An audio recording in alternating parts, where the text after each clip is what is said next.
Здравствуйте, смотрите в сегодняшнем выпуске. Позиция Туркменистана по климату опубликована ООН как официальный документ. Посол Индии подвел итоги дипломатической миссии в Туркменистане. В Туркменистане подвели баскетбольные итоги года и другие новости.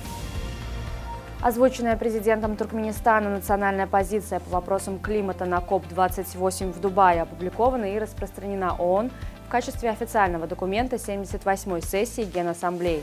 Документ переведен на 6 языков ООН и доступен на сайте организации. В нем Туркменистан сообщает о присоединении к глобальному метановому обязательству и о создании правовой базы для открытия регионального центра ООН по климатическим технологиям в Центральной Азии. Состоялась пресс-конференция посла Индии в Туркменистане, посвященная подведению итогов его дипломатической миссии. В своем выступлении дипломат осветил позитивную динамику в политических связях двух стран. Отдельно было отмечено стратегическое значение транспортной инфраструктуры и рассмотрение Туркменистана как транзитного узла в Центральной Азии. Также посол акцентировал внимание на важности расширения образовательного и культурного обмена. В экономической сфере дипломат подчеркнул важность расширения торговли и реализации совместных проектов для экономического роста. Туркменпортал выпустил вторую серию комедийного скетч-шоу «Юзюн Гулькунч». В новом выпуске зрителей ждут забавные приключения главных героев Ходжа Ходжаева и Ашира Деде. Стоит отметить растущую популярность проекта. Первую серию посмотрели уже более 35 тысяч зрителей.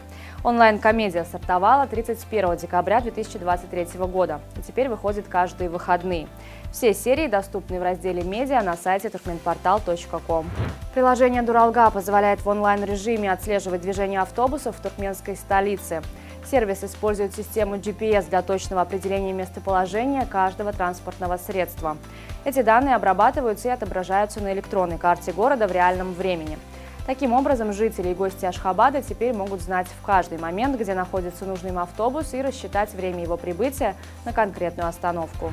Посол США в Туркменистане поделился планами сотрудничества между странами в этом году. Особое внимание будет уделено празднованию 300-летия со дня рождения Махтум Кули Фраги.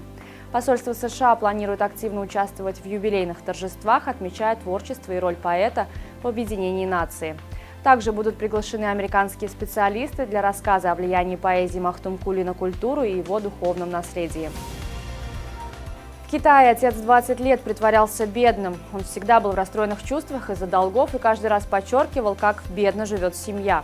Лишь после того, как сын окончил университет, он узнал, что отец владеет особняком и имеет 8 роскошных автомобилей. Молодой человек, получив диплом, хотел найти работу, чтобы помочь семье выплатить якобы долги. Однако отец пригласил его на разговор и рассказал, что у него есть своя фирма. Он предложил сыну продолжить его дело.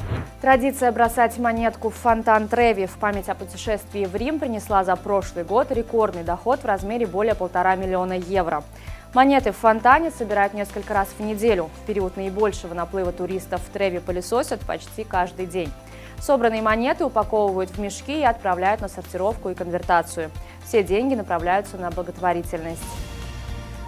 Федерация баскетбола Туркменистана подвела на отчетной конференции итоги за прошедший календарный год. Было отмечено, что в 2023 году спортсмены сборных команд продемонстрировали высокие результаты на международной арене и улучшили позиции страны в мировом рейтинге FIBA. В рамках конференции состоялась презентация автобиографической книги заслуженного тренера Туркменистана Вагифа Мамедова «Спортивный путь, который выбрал». По итогам мероприятия состоялась торжественная церемония награждения лучших баскетболистов, тренеров и судей по итогам прошлого года. В Ашхабаде состоялся мастер-класс для воспитанников футбольного клуба «ТОП» с участием нападающего национальной сборной Туркменистана Дидара Дурдыева. Форвард посетил тренировочный центр команды в Ашхабаде. Дурдыев ответил на вопросы ребят, продемонстрировал им технику ударов по воротам и провел несколько игровых упражнений.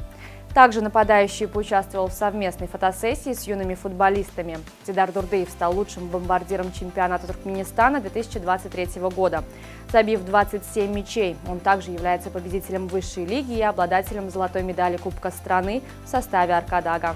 На сегодня это все. Желаю вам хорошего завершения дня. Увидимся завтра. И не забывайте, что Туркменпортал – ваш самый надежный источник новостей.